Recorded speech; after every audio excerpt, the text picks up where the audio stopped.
Movie की starting में हमें जेम्स और एम नाम के कपल को दिखाया जाता है। दरअसल ये दोनों के दोनों अपनी छुट्टियां बिताने के लिए एक ली टोल्का नाम की कंट्री में आए होते हैं। इस देश के लोग बहुत ज़्यादा गरीब हैं, लेकिन यहाँ पर एक होटल है जो कि अमीर लोगों के लिए बनाया गया है। इस होटल के चारों तरफ फेंस वायर लगी हुई हैं ताकि शहर से कोई गरीब आदमी इस होटल के अंदर ना आ सके। दरअसल जेम्स एक राइटर है। उसने हाल ही में एक नोवेल लिखी थी, लेकिन वो पूरी तरह से फ्लॉप चली गई। जेम्स की वाइफ एम बहुत ज़्यादा अमीर है। एम के फादर एक बिजनेसमैन है, इसीलिए जेम्स और एम को पैसों के लिए कोई भी परेशानी नहीं होती। इसी बीच एम जेम्स को कहती है कि उसे चाइनीज फूड खाना है। इसके बाद जेम्स और एम दोनों वहां से जाने लगते हैं, लेकिन तभी जेम्स देखता है कि होटल में एक आदमी अपनी गाड़ी के साथ होटल में तोड़ फोड़ कर रहा था। जेम्स को ये बहुत अजीब लगता है। इसी बीच वहाँ पर एक गैबी नाम की लड़की आती है। जेम्स गैबी से पूछता है कि ये सब क्या हो रहा है। गैबी जेम्स को बोलती है कि शहर से एक आदमी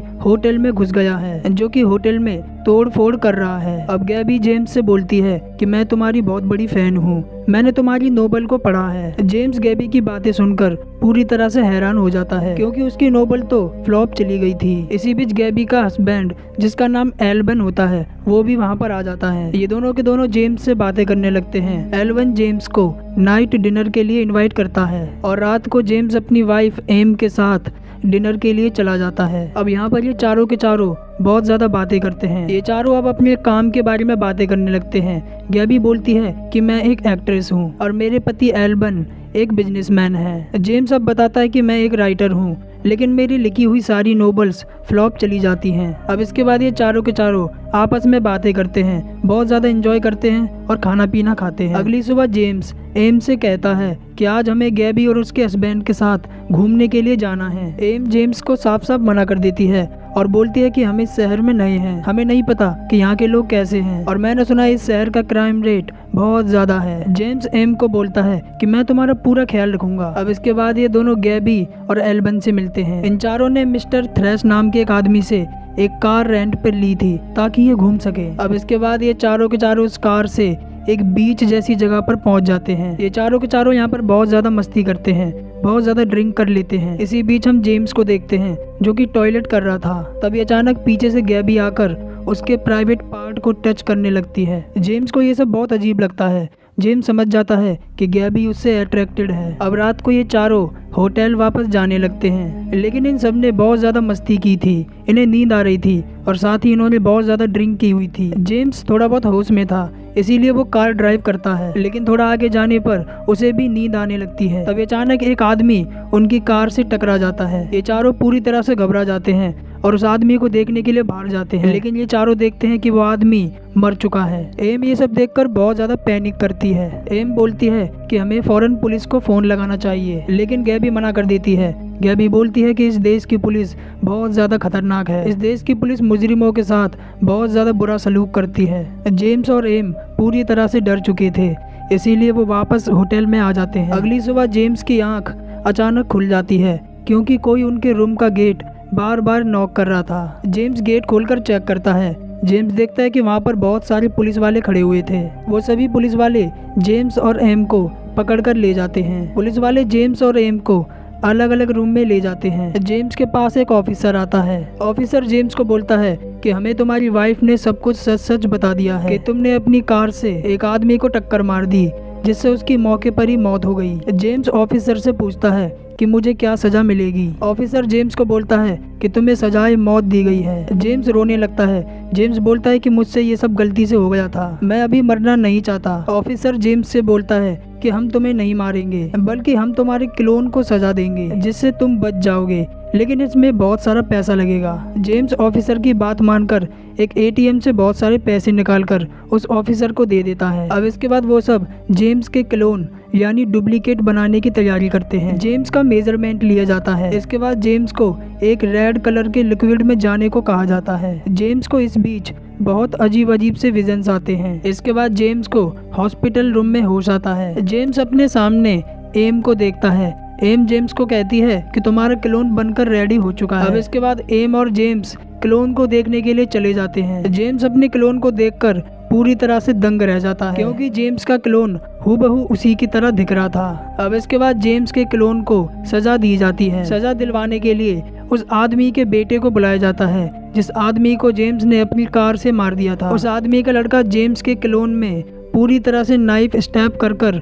उसे बुरी तरह मार देता है। इसके कुछ देर बाद हम एम को देखते हैं, जो कि ये सब देखकर बहुत बुरी तरह से डर चुकी थी। एम जेम्स से कहती है कि हमें इस देश से अभी फौरन निकलना होगा। इसके बाद ये दोनों के दोनों पैकिंग करने लगते हैं, लेकिन इस बीच जेम्स को पता लगता है कि उसका पासपोर्ट कहीं मिल नहीं रहा। जेम्स होटल की रिसेप्शनिस्ट के पास जाकर अपने पासपोर्ट के बारे में पूछता है, लेकिन रिसेप्शनिस्ट बोलती है कि हमारे पास आपका पासपोर्ट नहीं है। अब जेम्स का पासपोर्ट मिल नहीं रहा था, इसीलिए वो रूम की बुकिंग को 1 हफ्ते के लिए और बढ़वा लेता है। जब जेम्स वहाँ से जा रहा था तो उसे रास्ते में गैबी मिलती है। जेम्स गैबी से बात नहीं करना चाहता, लेकिन गैबी उसे बोलती है कि मुझे एक इम्पोर्टेंट बात करनी है। गैबी के बहुत बोलने पर जेम्स उसकी बातें सुनने लगता है। गैबी जेम्स से बोलती है कि हमें भी क्लोन वाली पनिशमेंट मिल चुकी है। गैबी बोलती है कि उसके हस्बैंड एल्बन को यहाँ पर एक इन्फिनिटी पूल बनाने का काम सौंपा गया था, लेकिन एक्सीडेंटली उस दौरान 2 आदमी मारे गए, जिसका इल्जाम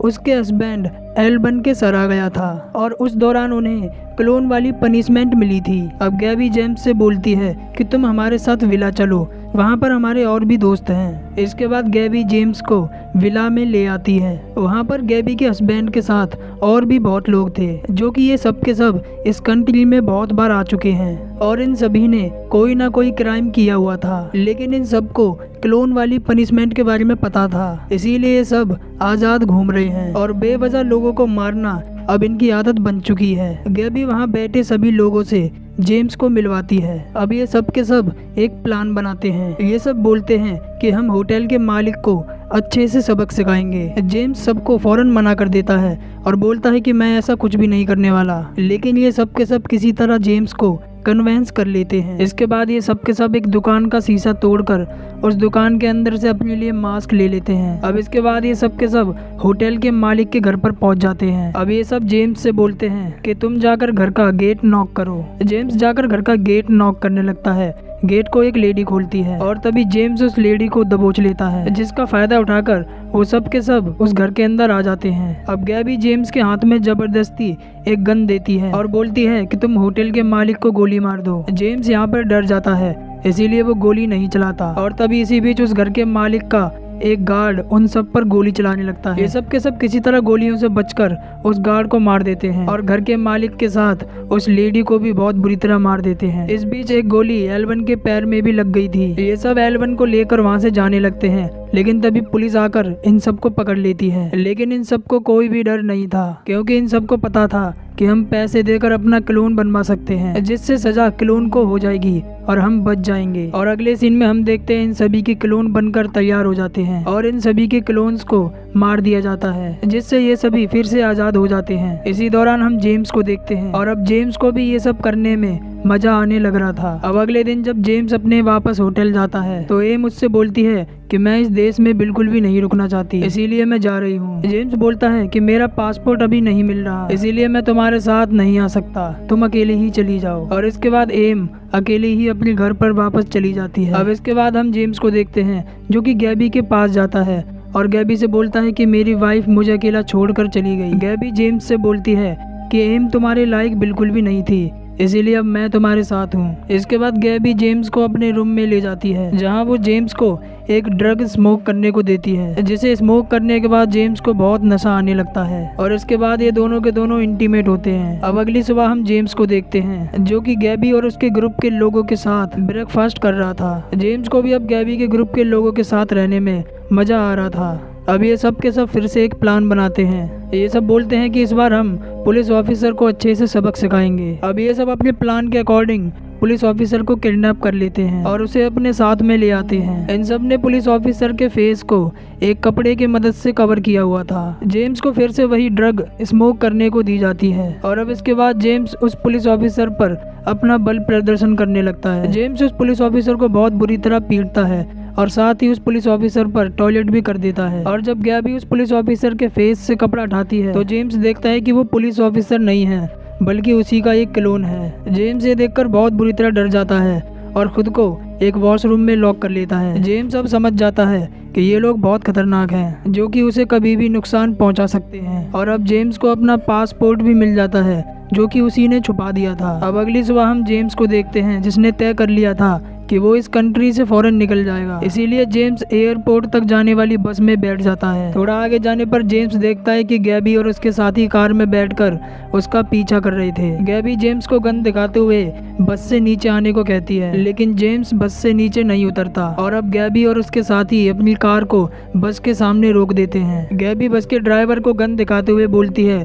कि हमें जेम्स चाहिए, और अब जेम्स को बस से नीचे उतरना पड़ता है। गैबी जेम्स को पैदल ही चलवा कर ले जा रही थी। गैबी और उसके साथी जेम्स को बहुत ज्यादा अब्यूज करते हैं। इसी बीच जेम्स मौका देखकर जंगल की तरफ भागने लगता है, लेकिन तभी गैबी जेम्स के पैर में एक गोली मार देती है। जेम्स किसी तरह खुद को संभाल कर आगे की तरफ बढ़ने लगता है। जेम्स को चलते चलते अब रात हो जाती है। जेम्स को सामने की तरफ एक घर दिखाई देता है और जेम्स को दो लेडीज देख लेती हैं। वो दोनों लेडी जेम्स को अपने घर ले आकर उसका ट्रीटमेंट करती हैं। अब इसके बाद जब जेम्स को होश आता है तो जेम्स बाहर जाता है, जहाँ गैबी अपने ग्रुप के लोगों के साथ जेम्स का वेट कर रही थी। गैबी जेम्स को एक टास्क देती है।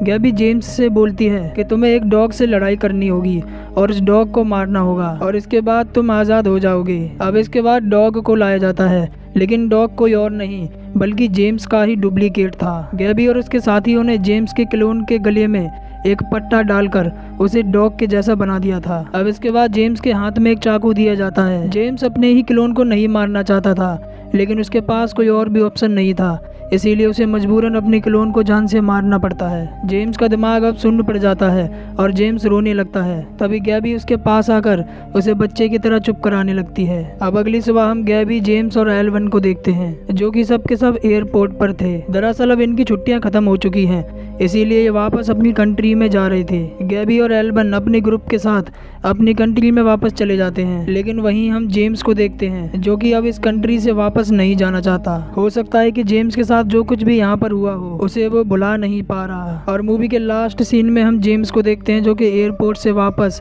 होटल में आ जाता है। जेम्स अकेला ही गुमसुम बारिश में बैठा हुआ था, और इसी के साथ ये मूवी यहीं पर एंड हो जाती है। दोस्तों, आपको इस मूवी की स्टोरी कैसी लगी आप हमें कमेंट में ज़रूर बताना, और ऐसे ही इंटरेस्टिंग और वीडियोज़ को देखते रहने के लिए आप हमारे चैनल को ज़रूर सब्सक्राइब कर देना। तो मैं आपसे मिलूंगा किसी और वीडियो में, तब तक के लिए जय हिंद, वंदे मातरम।